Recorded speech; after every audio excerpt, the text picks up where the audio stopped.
spoke about this once before and the file was deleted from my phone, but it was about a CIT biology experiment that I felt I learned a lot from. We were studying single-celled organisms called paramecium, and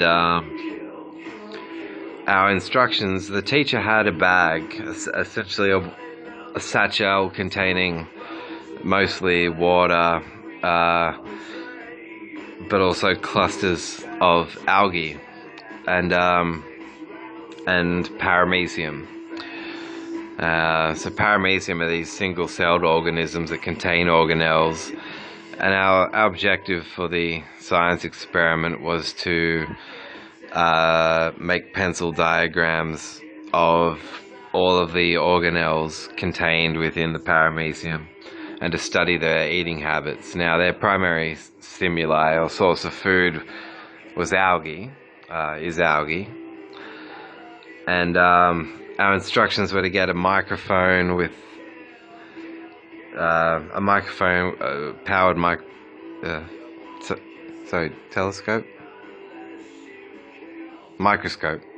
Powered microscope with a little plastic clear slide, and we were to use a teat pipette to suck and draw out paramecium containing water and then squeeze it out onto the slide, and then try to zoom in through the microscope onto the moving paramecium in order to observe them. Now, the problem with the experiment was that because of the zoom on the microscope and the rate at which the paramecium move in search for algae to consume, we were instructed to use a highly viscous substance called methyl cellulose.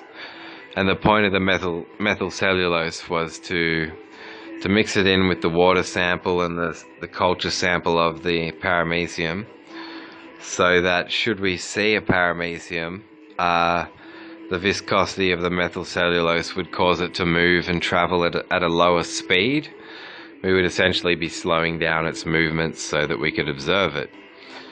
Our teacher at the time, his name was Mr. Ford, and he had said quite openly that if you can justify a way to modify an experiment, you're welcome to. Now, all I really did, it wasn't a huge feat, but what I decided was that since the goal and agendas of these paramecium is to find and consume algae, then if I were to move my teat pipette within the algae bag and point it at a cluster of algae and withdraw a cluster of algae that was visible to the eye, then if I squoze that algae out onto the slide under the microscope and zoomed in on it, then my assumption was there would probably already be paramecium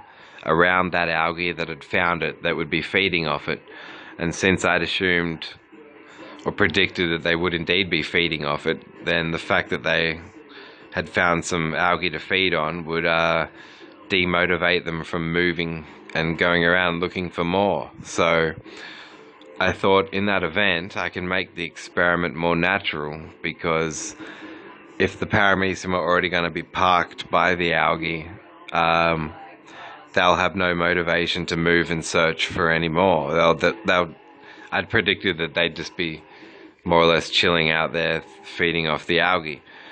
So modifying the experiment in this fashion meant that I predicted I also wouldn't need to use any methyl cellulose, since the stationary paramecium around the algae had no reason to leave the algae. I could zoom in on them and study them as much as I want. And so that was just what I did. I told the teacher, can I just please draw out a sample of the algae cluster itself and request not to use any methyl cellulose? And he said, yeah, sure. So I did that. This is at CIT and early in the millennium, and I can remember squeezing out the little bunch of algae. To the naked eye, you can see the algae bits, but you can't see the paramecium to the naked eye. But I put the little bit of algae on the slide on the microscope, and I looked through the microscope at the algae, and I was right. There were numerous paramecium parked around the algae, and I could see the little silica hairs that surround the exterior of the single-celled organism, just kind of fluttering around the outside of the organism as they fed on algae. Now, so I managed to achieve the objective of the experiment, having eliminated any need for the viscous metal cellulose to slow down the movement speed of the paramecium, because they just weren't moving. So yeah, I zoomed in on them and began to draw my diagram of their organelles. Now at that point, I decided that I wanted to draw as clear a picture I could of the paramecium. So to do that, I wanted an even better view of the interior of the paramecium. So I turned the microscope up rather high to see its organelles in better detail. And because I was privately cheering about how I'd modified the experiment in a way that made it both more easy to locate the paramecium, that also made it very unlikely that a paramecium would move at any rate so fast as to constantly avoid the concentrated view of the microscope, I simply just illuminated the microscope and peered at the organelles while drawing my diagram. Now, the one factor that did slip my mind, maybe I was a little overconfident that I'd modified a scientific test, but I forgot that light is also heat. So I turned up the intensity of the microscope just to keep looking at the paramecium in greater detail, and I just noticed it slowly starting to bulge a little bit, and then the exterior of, I don't know if skin is the right word, but the exterior of the body of the paramecium, as I turned the light up, began to wobble a bit, and then the paramecium physically exploded. I still remember that hitting a twang of conscience, because, yeah, I'd thought of the paramecium and whether like methyl cellulose would feel like an intruder to it, like whether, you know, it's trying to move at its natural pace. So I thought I'd done it a favor by, you know, making sure it had its algae and not using a foreign substance like methyl cellulose, which, you know, just for my convenience to slow it down. So yeah, I turned the light, which is to say the heat, up on the microscope, only to watch this little paramecium bugger fully explode on me.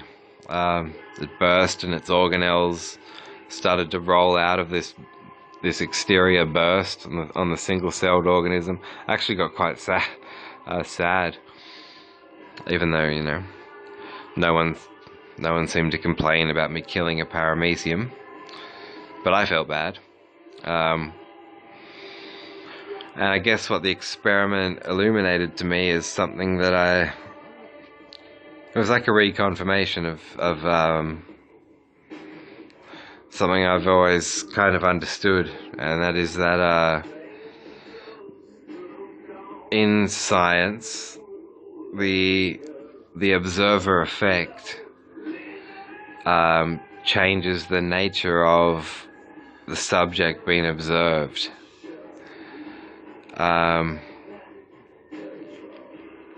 And so that experiment was more like a living parable to me.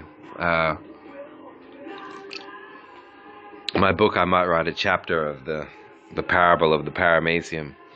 But the whole experiment just it kind of reinforced something I've always understood about what causes things like what can contribute to a citizen's violent acts out of sheer terror. I am into causality when it comes to trying to judge a dangerous person for what their immorality is and what dangers they're capable of. As I've, it wasn't completely my goal with my pseudonyms and online forum accounts to unmask the very worst in certain men, but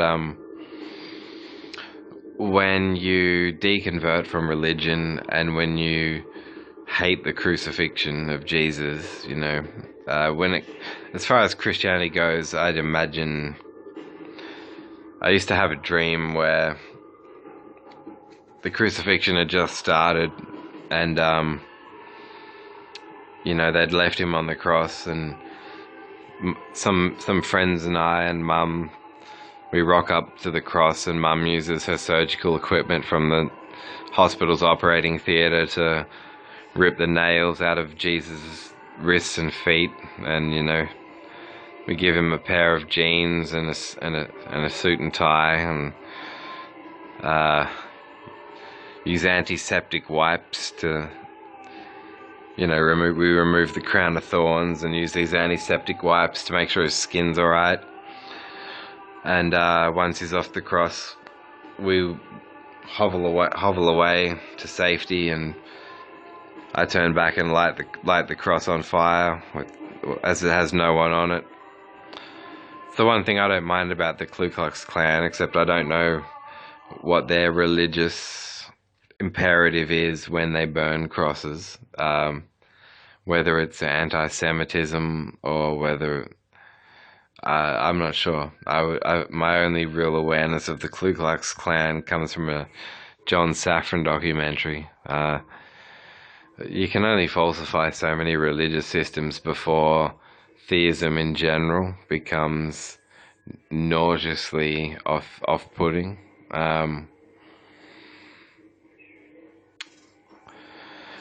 But yeah, that was that. I mean, I guess I learned, as this little talk here is on the observer effect. I've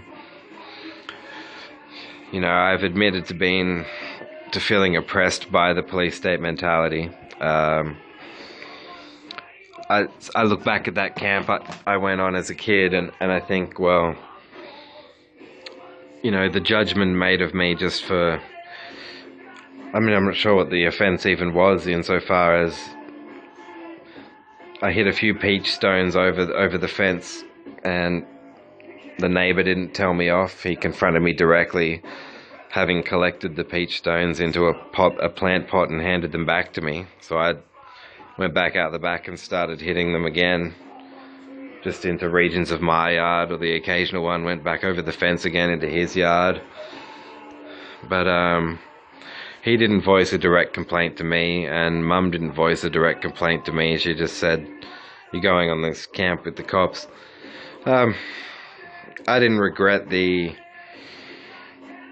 camp in certain respects. Like, I grew to enjoy abseiling, though I found it frightening at first. The company of this nice lady from the ABC, Donna, she was brilliant. I was very fond of her. She was my favourite person on that camp. I made a friend called Ben Brown. I made friends with a few of the other people there they were more delinquent than me. They called me Casper.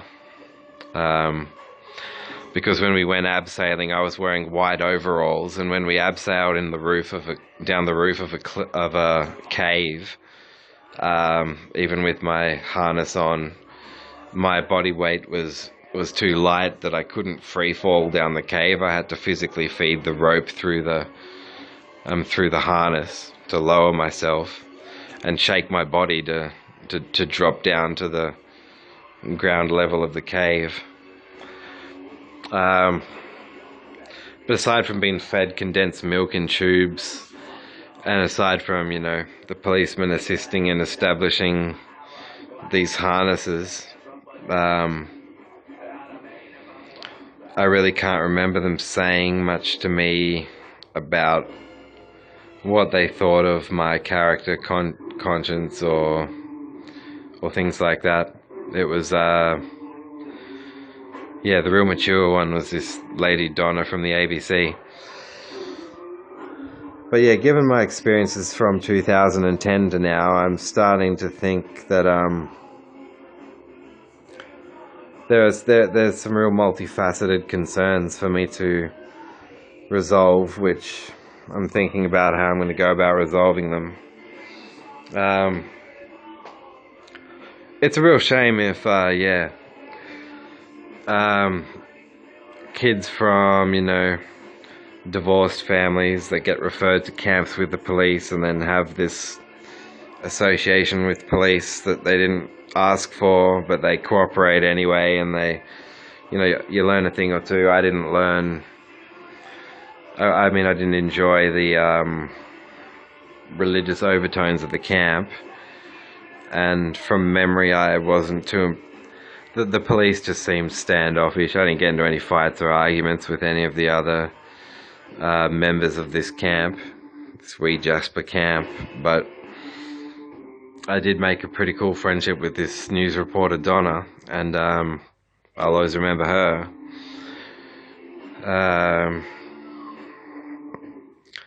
So I think in their, looking back, I think in their frequent silence that they too were perhaps prejudiced,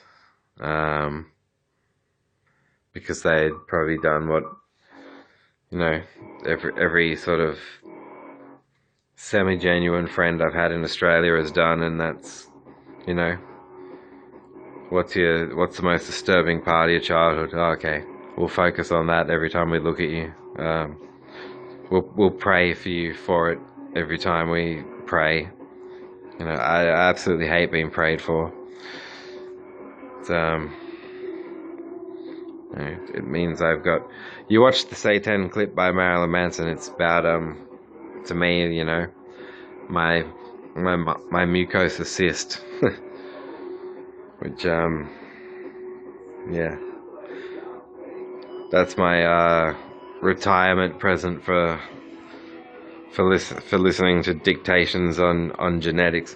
I now have concerns, yeah, for any kid who has endured mistreatment, whether it's from dysfunction in the family unit, or whether it's getting picked on or beaten up at school, or whatever, that results in experiences during childhood where you are made to bond with police in some fashion, such as, you know, with these sorts of reformative camps.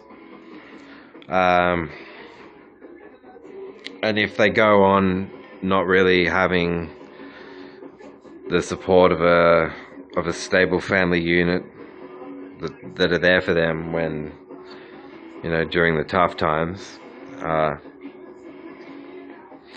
I know that if I pretend to be cheery, then my Christian parents will be happy.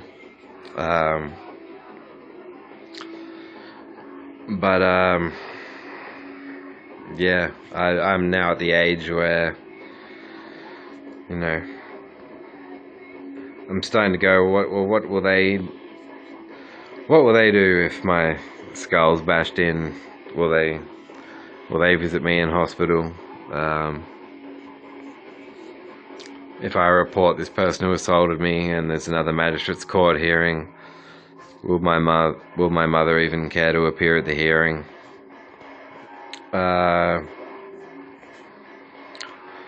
So, you know, because I was instructed to defend my mother and sister from age 5 on, meant there were only a handful of sibling rivalry.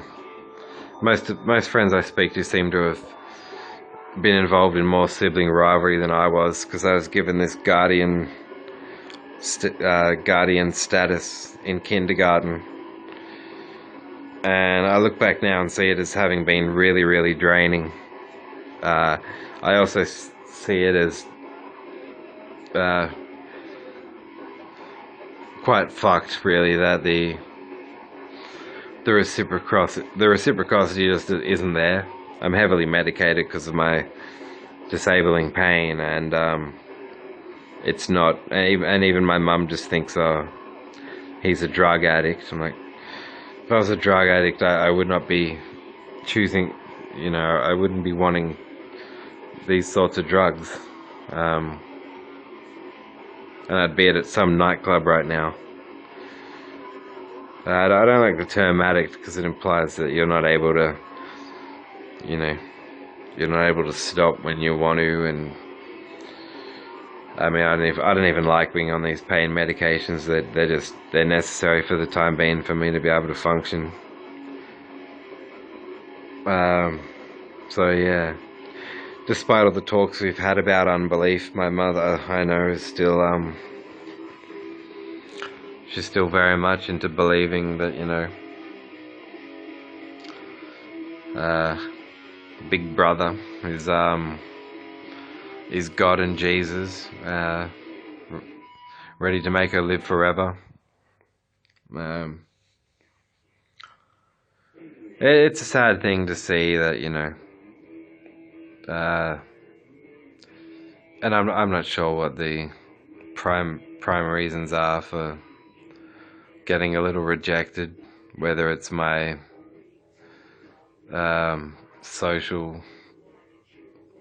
my kind of liberalist social ethics, or in the past, I have conservative aspects to my character too, but they sort of tend to emerge when I'm in the company of, fellow shy, nerdy people.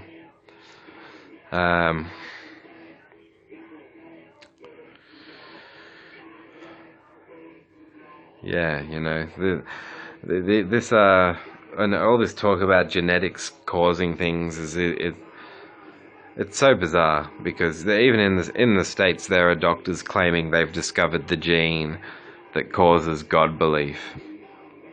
And I think that's so off the wall, just to try and make that claim. It's once again implying that, contrary to the facts of a conversion, a person doesn't choose to believe in God or get converted by someone in their church to believe in God. No, a gene activates, and that's why they believe in God, because of a gene. I mean, that's absolutely topsy-turvy. Other Christians will say God created you and created your genes, and yeah, I've certainly experienced more than I've ever wanted to experience about the relationship between right-wing Christianity and right-wing religious psychologists and psychiatrists, more to the point. It's as if they love human sacrifice, because, or they want to sacrifice you to their cause, because, with everything I've been through, I learned to hang on to myself very young. I also absolutely learnt what, violent criminal offences are, the damage they can do to people. And so for me it was sibling rivalry on occasions till about age 12, where I just began to notice that the opposite of a foul temper is emotionally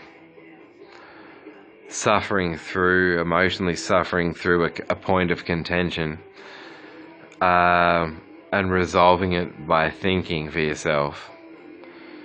And so I noticed that at about age 12, and I realized that given how we started out, I'm not making matters any better for my mother or sister by being a brat and getting involved in sibling rivalry.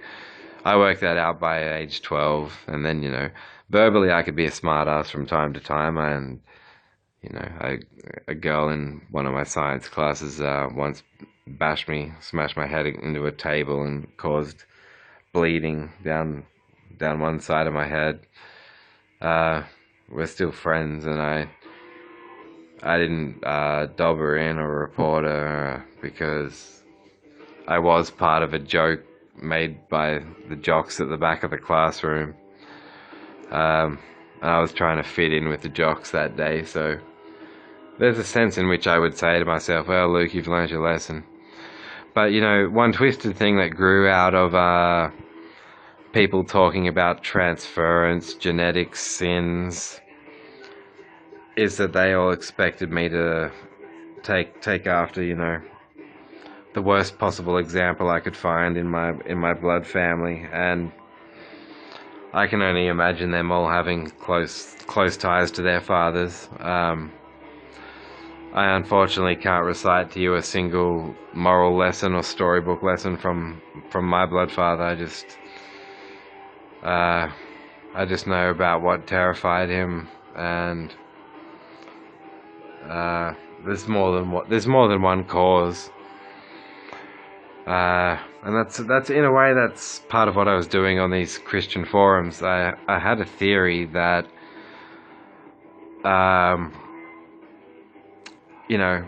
there are big picture thinkers that have been around, that come from all directions. That you've got Penn and Teller, you've got Marilyn Manson, you've got the Marquis de Sade talking about how states' criminals are influenced by the state and states' leaders.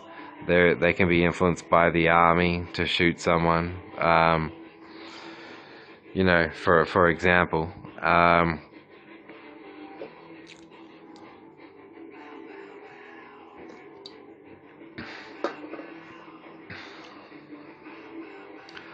Yeah, and so, my nan would read me Cluedo mini mysteries as a young child.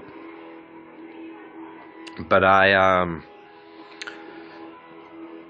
so when I grew up to, learn that there are these profiles that stipulate that a person's mind essentially thinks within the parameters of a profile that sums up their motives to come from a single cause, which they've tried to do with me in relation to video, which I've wanted to make music, make video clips, and do that sort of thing. I don't have I've been told psychosis is disconnection with reality. I've wondered in what context they mean. I mean, obviously, if you're a fiction lover, you obviously therefore have the cognitive liberties to be free to imagine and dream. I think, or have nightmares. And yet, that doesn't disconnect you from reality, because you still know that you're really in bed when you're having the nightmare. You'll wake up the next day. Yeah, I'm into realism. I'm into surrealism. I'm into metaphysics, epistemology, non-theism. So I don't appreciate getting told that I don't comprehend reality. I comprehend everything I've been taught at work. I've rebuked pretty much everything I was taught at church. Once a boss at work tried to once she essentially called me a child of God, even after how godless I became from teens onwards. I'd literally become my own source of regenerating strength and complex thinking. And if you're into art, that's artificial, but it does on some level. It's designed to make people think about their realities. I just dislike the term make-believe. because from my sense of the way people talk, they go, well, do you make believe in, you know, the game Unreal Tournament? And then if you say, yeah, I love it, they seem, from my mind, to be more inclined to start sort of charging you, going, well, are you getting your prescriptive morals from this 3D shooter, Unreal Tournament? And you hear about cases like that on Bullshit. They talk about scientists reporting that the way that the brain can light up a certain way because a person now has a young kid under the age of 10 that plays Call of Duty on his Xbox. Had a certain scientist who I would guess was a right-wing Christian scientist. See, they get off on the statement to see the light. So, they gave him a brain scan, saw that his amygdala was, a bit psyched from playing these shoot-'em-up games that he even understood was fantasy violence. So it's not real, but the opinion of the scientist assessing them is that, yeah, God reveals his will and shows you what is good and bad through seeing the light, means that because of that, as scientists, these people will essentially quietly prioritize their belief system over law, over liberal scientific method, and go, at Unreal Tournaments creating psychopathic children, which is once again probably a fallback to and pander to the doctrine of original sin from the Bible. I'm very disappointed that, I put decades of my life into this private sector company, which started out with me humbly confiding into them that, no, I am not a member of the Christian church. I am not involved in right-wing fundamentalist Christian dogmatic thinking or faith-based belief in the supernatural. I am an atheist, a non-believer. We're not a group where each of us is an individual. I can't say I've agreed with every single point ever made by any one particular atheist. The closest would be George Smith. But I actually look for points here and there where I disagree, and I stop and think about, why do I disagree with this atheist? Because we like to constantly think through things, and if we're holding on to a philosophical concept that is just corked us into a constant train of thought, we desperately love to have those problems answered and solved in a fresh perspective from another atheist. And that's what I love about what other people might want to call the atheist movement. Getting together for a grass festival with guest appearances from Dawkins and other people making public addresses.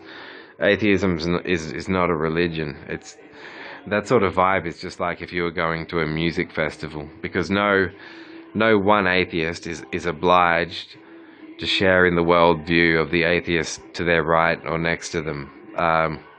That's absolutely not what atheism is. Atheism is not an alternative group to being in a religion.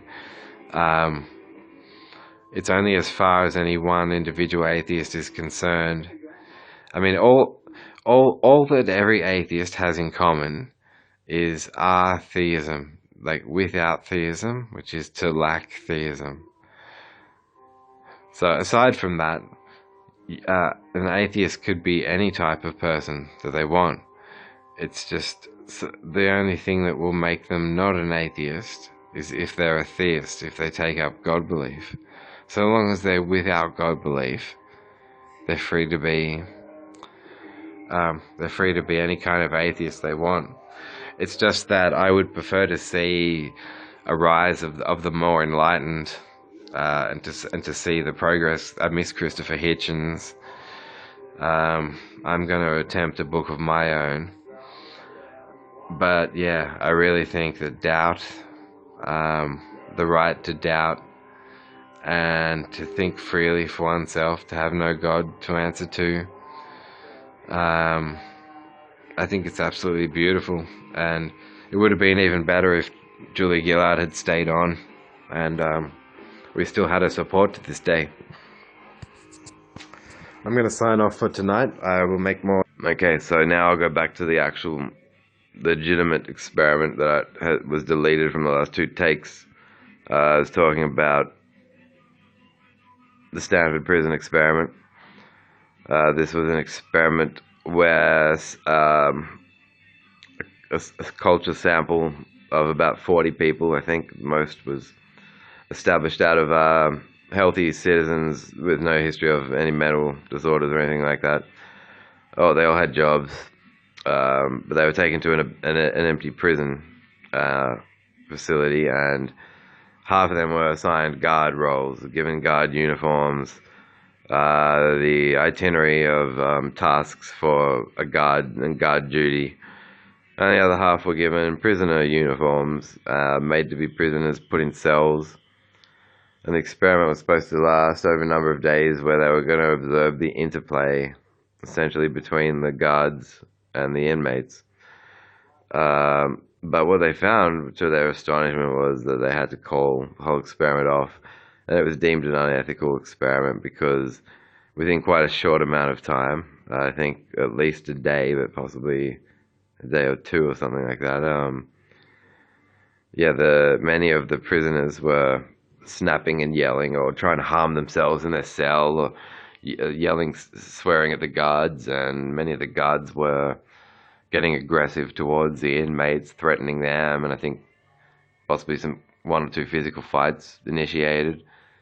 And they were just astonished. Those running the experiment were astonished at the way that these average people that didn't know each other but knew that they were all volunteers for a social experiment could, within such a short amount of time, fall into these roles and play these roles and be so animalistic in the way that they were losing their temper, that they were harming, trying to harm one another. And that was, I thought, a fascinating observation to note about the Stanford prison experiment.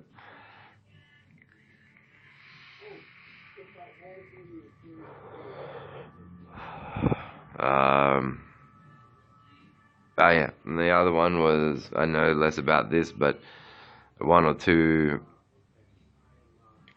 qualified psychologists or psychiatrists, I think only just psychologists, each failed to disclose their credentials and qualifications, and then went and voluntarily admitted themselves to psychiatric facilities.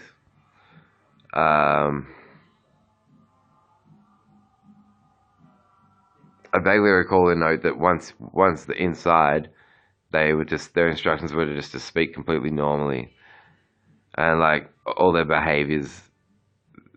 normal behaviors were just being noted down and described in psychological terms, as indicative of this or that disorder, or this particular disposition is indicative of this from the DSM-4.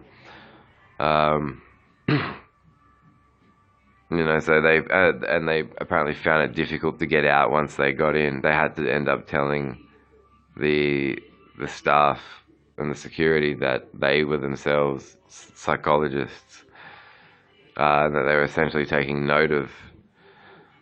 So that would have looked at the effect of stereotypes, presumptuous judgment, stigma. And if this DSM-4 and books like that have words for everything, it's almost to suggest once you were put under the microscope and been put into some sort of study process, then because that sort of language is being used to describe you, it doesn't matter what you say or do, or how well articulated you are, they're still able to say that anything you've said or done can be accounted for, and tied back into a more generalized term for a disorder. And then thirdly was a tragic. I think this one was a true story. And the police were just stunned, or the you know apartment complex, multi-story, and a fire had struck one of the higher up apartments, and the person living there was calling out for help, and all the rest of the members of residents that lived in this apartment block had gathered around the outside of the apartment block, staring at the burning apartment, looking up at it, thinking, and they just, what was noted was that all of them got together, and all of them just thought, someone will definitely save them and help this person. Sure, someone's got to be on the task right now. Someone will get to it. It was like that saying, anybody said that everybody could do the important things somebody should do. Something, all the good things that nobody did. And anyway, in the end, I think the person got injured or died. And later, a series of interviews were taken, and all these other residents and tenants were saying, we all gathered around in concern, but we were just, each of us were convinced someone was going to go and do something. And because they all had that thought, no one did anything.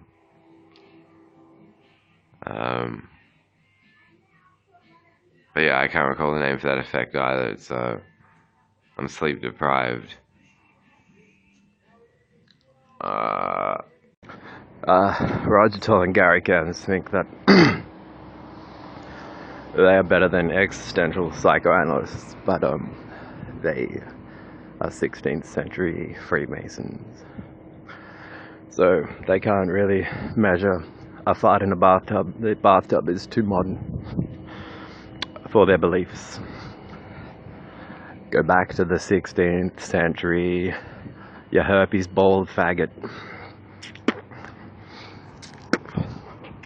So yeah, unfortunately these videos are being deleted. It seems made corrupt files. They keep reporting back as bad or corrupt files. It's an interesting how there's a correlation between the topics that I bring up in those particularly corrupted files. Ones that you might say are more trivial and entertainment are making it through, making it to the Deterioration webisode show. And concerning this man who I used to work for, in his mind, he'll be thinking things of me like absurd charges. I have some sort of obsession with him, or I'm interested in being associated with him. He might try to point at his commercial or economic successes and say yet Luke has this fascinating.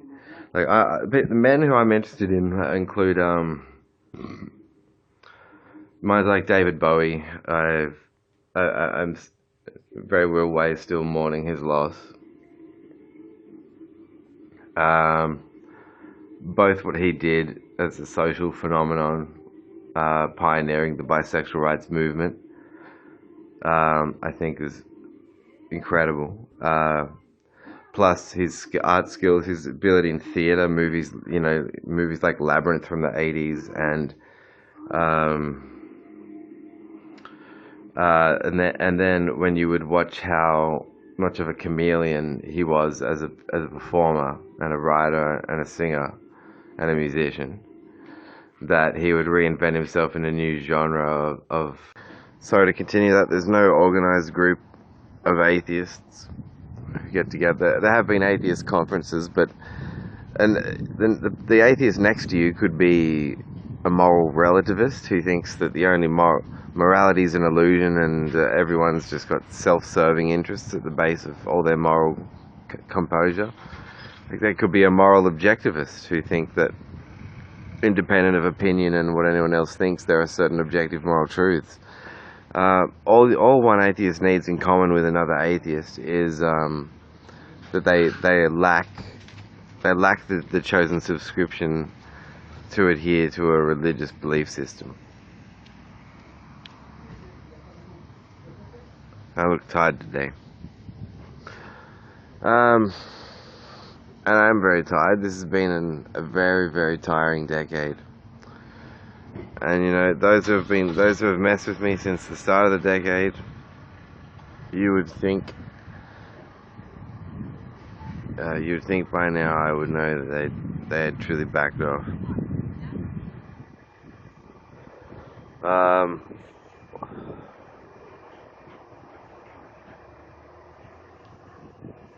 Second.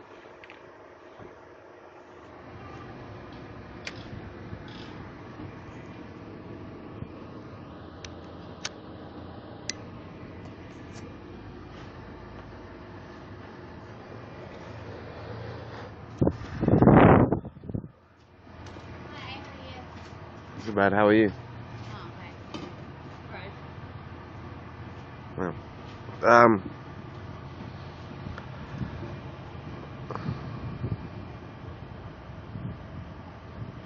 yeah, so I've been weighing up the arguments, you know, is it, do I put Roger Toll, especially, or Roger Toll and Gary Cairns into that same category as, you know, the teacher at Marist Boys College, or you know, Cardinal George Pell. Because it does seem from my inquiry into their religion that they have a stance that is perhaps more respectable than the Christian faith tradition.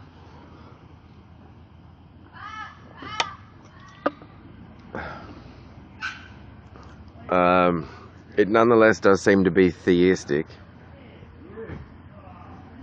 What was astonishing enough that it made me want to be a researcher of him. Was how he was so adamant that he'd worked certain things out about my life, you know, like so that he'd have to say, well, be a good poof. I'm like, I'm not sure what, like, the worst thing I can generally think of is, or was, a bit of a phase of sibling rivalry that I then realized, because in a sense, in a sense, the three of us are recovering and going through the rest of our childhood and recovering, and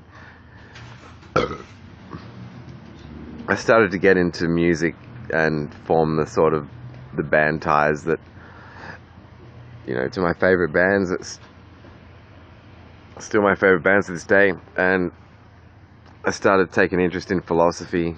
I disagreed with my mother's side of the family's suggestion that the moral being can't become aware of themselves, you can't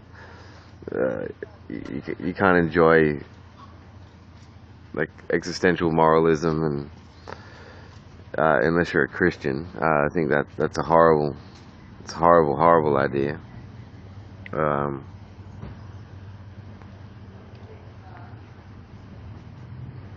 But yeah, those statements from Roger Toll, you were sexually embarrassed by your father, and the way that his company stressed talk about genes and genetics, I knew he couldn't have.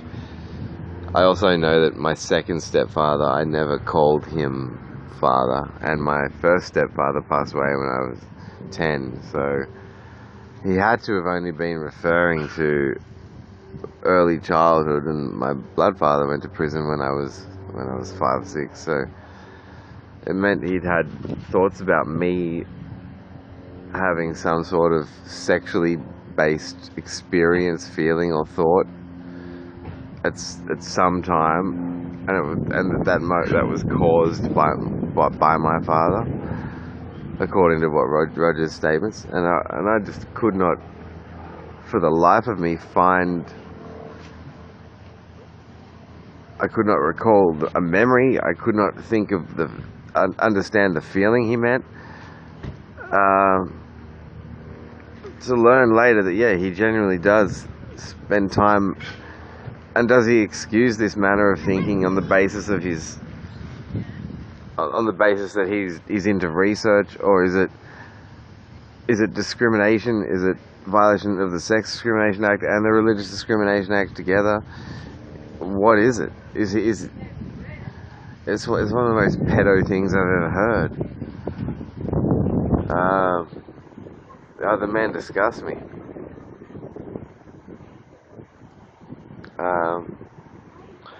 Doesn't really even have the guts to qualify some of his statements to your face.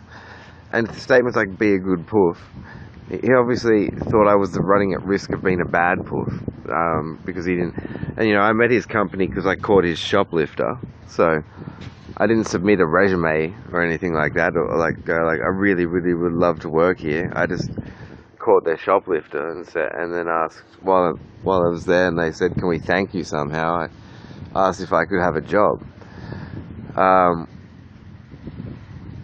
But if he thinks my moral character is that shady that I warrant being pulled aside in the middle of a shop shift when I haven't done anything or said anything to offend anyone, and get told be a good poof, it's as if you're saying, well, you're a poof either way, whether you're bad or good.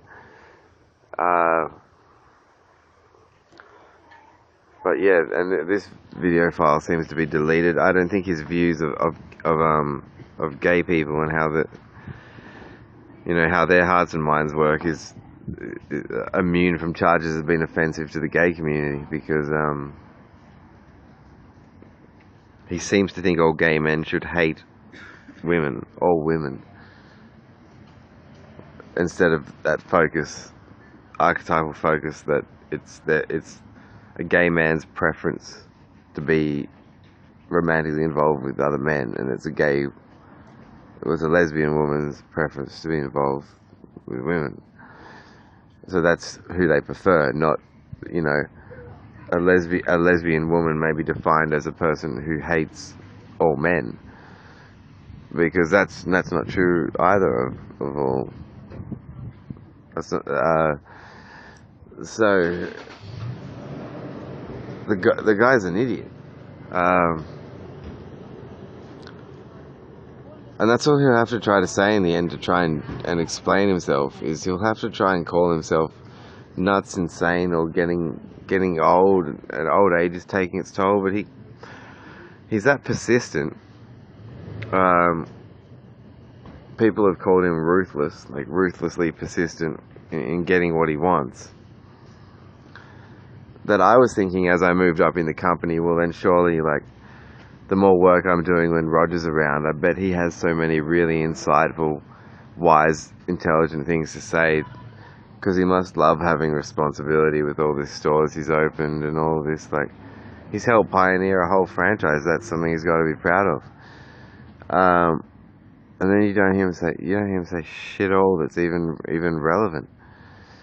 And I'd read books on ethical theory, Stoicism, ethics, debates from moral relativists against moral objectivists, books arguing that moral objectivism is entirely possible in the context of atheological language,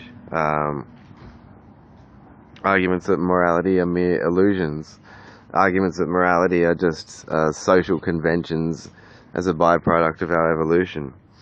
Arguments that morals come about as a matter of primarily the influences of nature and our genetic makeup, and others that argue that nurture and example and monkey see, monkey do phenomenology accounts for the formation of most of our ethics, and arguments that,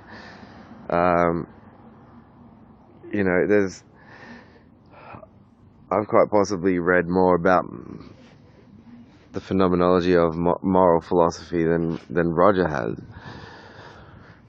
But yeah, so I learned that in his mind. He's so insistent. He's the only man I've known on the planet to be so verbally aggressive and forceful in telling me that I have to be a gay man.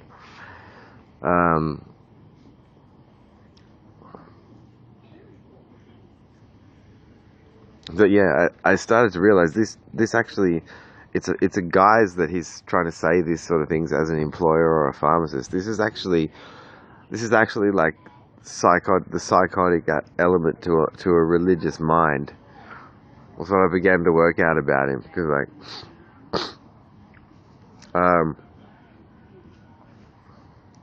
you might have, growing up as you have imaginary friends in your head. You might pretend you're friends with a celebrity here, there, or whatever, but I'm not sure what,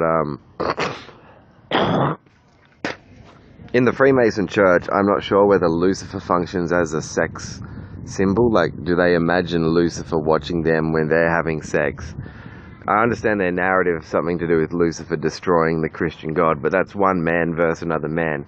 So his definition of a gay man, your responsibility comes from the rebellion against your own sexuality. To me, that just sounds like him going on again about, you know, Lucifer fighting off God.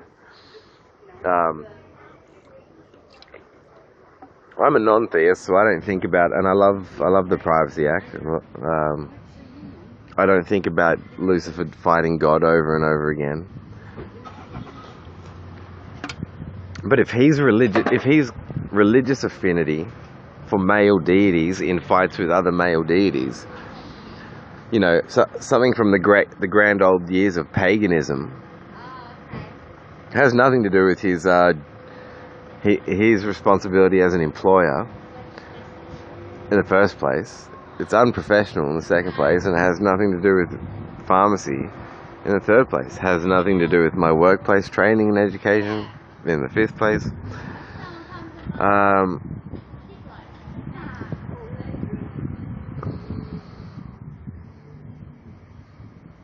And yeah, I can't understand why corrections is a line of work that interests this man, because it's really a physician heal thyself type situation.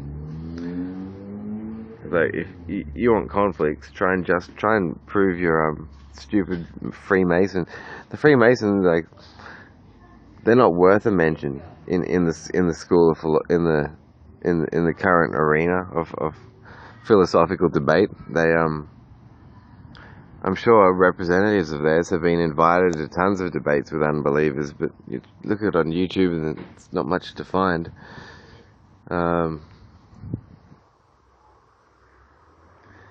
That Roger's got that monopolist streak to his character. Like, he's a monopolist, but you know, in healthcare, who wants to be a monopolist? It's like it's almost like an oxymoron. The term shouldn't exist. The healthcare monopolist sounds like a guy that has the means to make people sick. And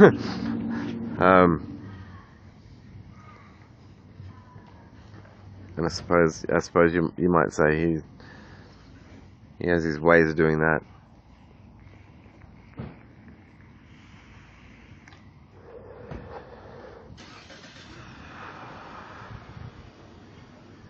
But yeah, I just thought, well, how truly, if that was the most he can come up with saying to me after running all his checks, and I was a member of staff, then how wrong is he potentially about these citizens he judges, like, who he doesn't even know and who never works for him.